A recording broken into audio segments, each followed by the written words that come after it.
Hinakot na ng mga tauhan ng Cavite City Environment and Natural Resources Office o CENRO katuwang ang Philippine Coast Guard o PCG ang libu-libong patay na isda na lumutang sa karagatang sakop ng Cavite City.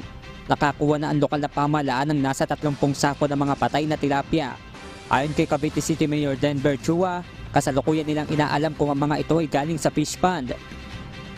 So nag-mobilize na rin po tayo ng mga tropa para mag-ikot po sa mga karatig nating fish pond at silipin kung doon ba nanggaling po itong fish kill na ito. Nagdulot din ito ng masangsang na amoy na anilay delikatong maamoy ng mga residenteng nakatira malapit sa lugar kung saan lumutang ang mga ito. Naglagay na po kami ng safety net para hindi na po pumasok sa ilalim ng mga bahay.